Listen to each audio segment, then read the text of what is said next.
신의 지혜투자클럽입니다. HLB 계열 종목인 생명과학의 이제 주주총회 소집 결의 공시가 나왔습니다.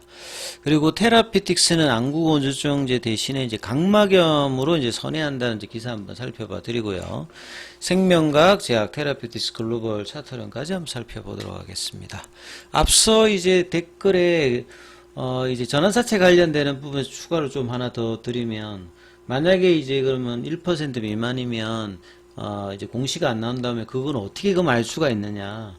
이 3개월마다 한 번씩 나오는 사업보고서, 이제 분기보고서를 통해서 이 부분들을 이제 자본 계정에서 이제 확인하시면 됩니다. 그래서 작년도에도 보시게 되면, BW나 이제 12 관련되는 부분에서 이제 신주인수권 행사, 전환권 행사, 이렇게 뭐 행사되어서 이제 주식으로 전환되어서 이제 자본금이 늘어난 부분들은 이렇게 계속 이렇게 표시를 해주거든요.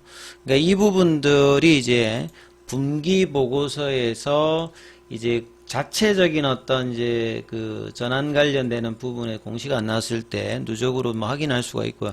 그 다음에 이제 미상한 전환사채 관련되는 발행해낭이라고 하는 게 또 이제 분기 보고서에 나타납니다. 그래서 지금 38회차, 39회차가 작년도 3월달, 7월달에 이제 했고 27년도에 이제 만기가 있거든요. 두 개 합하면 125만 주입니다. 물론 이제 리픽싱으로 이제 전환가액이 이제 조정이 있는 부분을 이제 요거 이제 작년 3분기 때 이제 분기 보고서에 나왔던 부분이니까 좀 조정이 있는데, 여기 이제 3월 8일에 이제 전환 청구고 또 7월 달에도 또 그 뒤에 39회차 관련되는 전환 청구가 있거든요. 그래서 여기 이제 주식 가능 관련되는 부분, 그 다음에 이제 신주인수권부 관련되는 부분에서도 뭐 이런 식으로 이제 표시가 되거든요.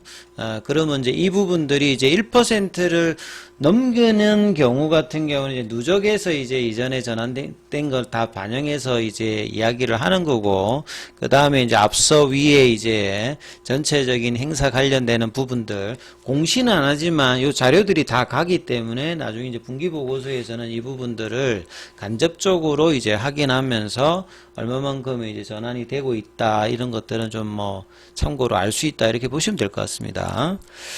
자, 그리고 이제 이제 보시면 또 이제 그 생명과학 같은 경우에는 4시가 넘어서 이제 주총 관련되는 이제 결의 공시가 나왔습니다.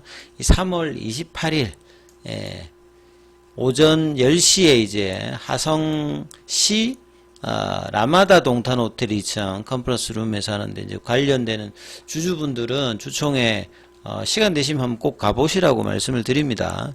오늘 이제 이사회 결의를 했고, 주총 가면 이제 주총이 어떻게 진행되는지 꼭 한 번씩 보시기를 바라고요. 그래서 이제 작년도 재무제표 승인이라든지 이사 새롭게 뭐 이제 승인한 안건들을 어떻게 이제 처리하고, 그 다음에 이제 뭐 회사 관련되는 질의응답도 하면서, 뭐 길지는 않습니다만 어떻게 진행되는지는 꼭 한번 해보시면 좋을 것 같고요.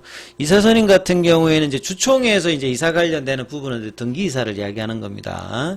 그래서 한용의 이제 3년 임기로 이제 이 재선임할지 여부를 이제 결정하는 거죠. 그래서 이런 부분들도 중요하고, 보고한 건은 작년도 감사, 영업, 내부 회계 관리 제도 운영 실태 보고, 여기가 문제가 있으면 이제 보통 그 한자 달리는 종목이 여기 문제 있으면 한자가 달리거든요. 그 다음에 이제 추가로 안건이 연결 별도, 종속회사가 있었을 때는 연결이고 그걸 제외한 거는 별도고, 아예 이런 게 없으면 이제 개별 재무제표라고 합니다. 그래서 한용의 선임, 중임, 이제 또 이제 3년 이상 할 건지, 그 다음에 보수한도 감사, 보수한도 임원 퇴직금 지급 규정 개정이건, 그 다음에 뭐 이런 부분들이 이제 빠르게 진행된다, 이렇게 좀 보시면 될 것 같고요. 그 다음에 여기에다 뭐 IR도 뭐 더 넣어서 추가적으로 하는 경우도 많으니까 이 부분 참조를 하시면 될 것 같고요. 그래서 28일에 하는 것은 날짜 변경이 부득이하여서, 보통은 이제 뭐 3월 뭐 마지막 관련되는 부분, 근데 이제 집중적으로 이제 하는 3월 28일에 하게 되면 좀 이렇게 개최 사유 신고를 또 이렇게 합니다. 그래서 3월 21일, 27일, 28일 모든 이제 상장사들이 집중하기 때문에 여러 이제 종목들을 갖고 계시는 이제 주주들 같은 경우는 동시에 다 참여를 못하기 때문에 좀 피해서 하는데 이렇게 하게 되었다 이렇게 이야기하는 거죠. 자, 그리고 이제 테라피틱스 관련되는 이제 기사가 이제 아침에 나왔던 거 이 부분 좀 살펴봐 드리면 테라피틱스 같은 경우는 이제 포스트 리보세라닙에서 NK 관련되는 부분들 이제 프로세스를 보면 이제 마지막 환자 관련되는 부분 보면 한 4주 정도 이제 투여를 하니까 그 한 3월 정도 되면 이제 투여 끝나고 난 다음에 이제 데이터 클리어를 하고요. 그 다음에 데이터 락업을 하고 요 과정이 또 이제 한 달 정도 걸리니까 한 3월 말 이후에는 이제 탑라인 관련되는 어떤 기대감이 어떨지 여부에 따라서 HLB 테라피틱스는 영향을 이제 뭐 3월 말 이후에 뭐 영향을 받을 가능성이 굉장히 높다 이렇게 좀 보셔야 되겠죠. 그래서 10월 달부터 올 초까지 굉장히 이제 뭐 80% 넘게 올라갔다가 또 빠질 때는 가장 많이 좀 빠졌거든요. 그래서 재료 관련되는 부분을 다시 이제 반영할 또 구간에 들어갑니다. 그래서 이걸 봐야 될 거고요. 자, HLB 테라피트는 과거에 이제 G트립일 때 한 파이프당 하나씩 이제 법인을 만들어서 개발하는 어떤 안전성 있는 흐름들을 조금 했고요. 전부 다 파이프라인이 상대적으로 틈새 어떤 이제 질환 관련되는 치료제 개발을 하는 어떤 전략적 선택을 했죠. 그래서 이 RGN259 같은 경우에는 리젠트리를 통해서 이제 개발하는 뭐 다 NRDO 모델을 하는 형태였거든요. 그래서 안구건조증 관련되는 임상 3상을 마무리했다. 그러나 한 건만 했다. 그러니까 눈 관련되는 부분들은 임상을 3상을 여러 번 합니다. 그러니까 객관적인 부분과 주관적인 부분들에 대한 어떤 규정이 있기 때문에 승인받은 약물들도 대부분 뭐 3번, 4번 이렇게 하고 임상 자체가 기간이 길지 않기 때문에 이제 이런 어떤 이제 부분이 FDA에서 하기 때문에 한 번만 해서 통과하지 않고 여러 번 해서 이제 이전의 약물들이 그렇게 했기 때문에 이런 여러 번 해서 데이터를 가져야 되는 어떤 부분이 다른 어떤 질환하고 좀 차이점이 있는 거죠.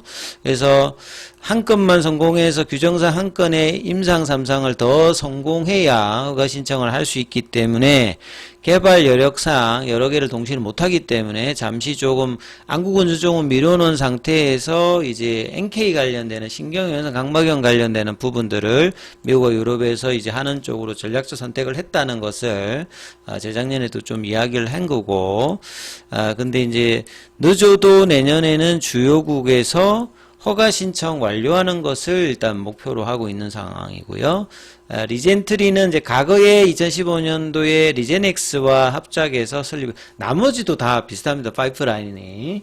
그리고 리젠트리 어겔 거는 이제 전체의 70%로 HLB 테라피틱스가 일단 주도권을 가지고 있습니다.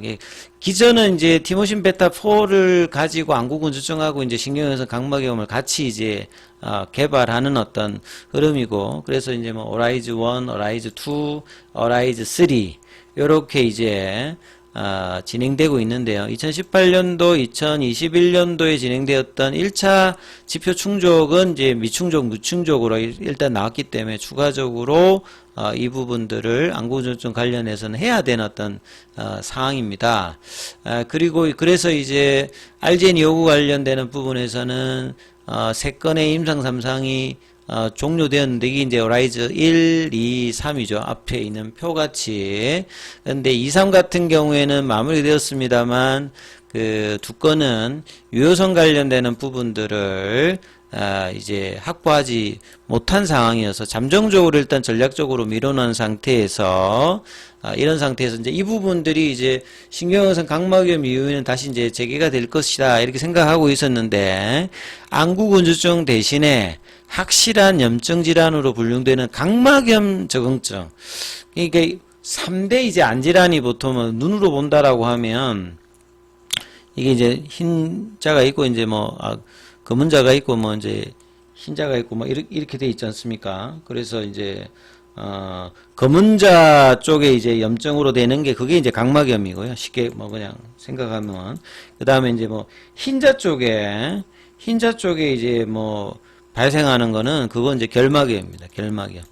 요건 이제 보통 이제 염증성 관련되는 부분으로 생기는 거라고 보시면 되겠고, 그 다음에 이제 그 눈 부위에 이제 지방 분비 이제 샘 기능이 떨어져 가지고 눈물이 이제 그 부족하다든지 아니면 이제 증발이 많이 되어 가지고 부족한 요런 형태가 안구건조증이거든요. 그러니까 안구건조증, 각막염이나 결막염 같은 경우는 이제 같이 이제 많이 겪게 되고, 요게 이제 3대 이제 안질환이거든요. 근데 이 안구건조증보다는 이제 각막염을 적응증으로 해서 전략을 다시 또 바꿨다. 이제 이렇게 지금 보시면 될 것 같고, 그래서 미국과 EU에서 각막염 임상 3상 관련되는 부분들을 뭐 이렇게 진행한다.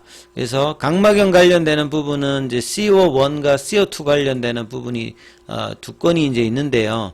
안구건조증과 마찬가지로 여기도 이제 두 건 이상의 삼상을 해야 된다. 눈 관련되는 부분들은 안구건조증이든 결막염이든 각막염이든 결막염이든 몇 번 해야 됩니다. 그래서 CO1 같은 경우에는 2015년도에서 2020년도 완료되었고, 여기 이제 뭐 10명 정도, CO2 같은 경우에는 2023년도 4월 개시했고 70명을 채우고자 환자 모집 절차를 밟는 중이다. 환자 모집 관련되는 부분들. 그래서 완료 시점은 올해 하반기 정도. 그래서 이제 작년 11월까지 투약 완료 예정이었지만 환자 모집이 이제 지연되고 있는 상태다. 신경외선 각막염 관련되는 부분들도 이제 최근에 환자 모집을 다 했고, 그래서 환자 모집이라고 하는 게 그게 생각보다 그렇게 쉬운 게 아닙니다. 그러니까 병원들과 이 적정한 이제 환자를 모집해서 관리해 가지고 하기 때문에 이 글로벌 임상을 하는 것 자체가 디자인 과정이나 실제 이제 진행 과정에서 역량이 이제 필요하기 때문에 이런 나름 이제 어려움이 있는 부분들, 임상의 어떤 이게 이제 소위 말해서 개발 과정인데요. 이런 부분들을 겪어야 많이 반복해보야 이제 이 실력이 높아지기 때문에 이런 과정이 있다, 이렇게 이해하시면 될 것 같고요. 자, 테라피틱스는 미국과 달리 EU에서는 한 건의 임상만 선고해도 허가 신청이 일단 가능한 걸로 그러니까 미국은 FDA는 이제 안 질환 같은 경우는 그렇게 좀 하고 있는데, EU는 조금 이제 상대적으로 좀 자유로운 어떤 부분들이 있는 상황이기 때문에 요것도 이제 이후에 이제 NK 이후에는 이제 이 부분들도 좀 살펴봐야 되는 어떤 내용이다, 이렇게 이해를 하시면 될 것 같고요. 차트 흐름에서 보시게 되면 HLB가 이제 차트상으로는 원봉입니다만 강보합세를 보이면서 나머지 제약이라든지 테라피틱스도 좀 연동하는 모습이었죠. HLB 제약 같은 경우에는 장중에 5일선까지 밀렸다가 장중에 이제 3만원대 밑까지 내려갔거든요. 근데 다시 이제 강보합권으로 올리면서 거래량 작으면서 이제 견조함을 일단 보였고, 테라피틱스 같은 경우에도 장중에는 이제 목요일 날에 양봉의 시가 부근까지 내려갔다가 다시 이제 그 금요일 날 음봉 부근, 그러니까 강보합권을 일단은 마쳤고요. 생명과학 같은 경우에도 이제 장중에 5일선까지 내려갔다가 밑꼬리 흐름 보였고요. 이제 글로벌 같은 경우에는 장중에 볼린저 밴드 하단을 훼손했다가 밑꼬리를 좀, 거래량은 작았습니다만 제법 밑꼬리가 좀 컸죠. 오늘 시장 영향을 좀 받고 장중에 아침에 밀릴 때 이런 흐름을 좀 보였기 때문에, 그래서 이제 HLB 말고 이제 제약이라든지 테라피틱스 생명과학의 이제 순환매가 이번 주에 다시 이틀 정도 이제 거래를 금요일 오늘 줄였기 때문에 다시 거래가 늘면서 양봉의 모습을 내는지 여부를 좀 살피시면서 흐름 보셔야 될 것 같고요. 장중에는 무료 텔레그램 방이 운영되고 있습니다. 해당 영상 아래 링크가 있습니다. 자, 그리고 입장 문의는 문자로 남겨주시면 안내드리고 있으니까 참조하시면 되겠습니다.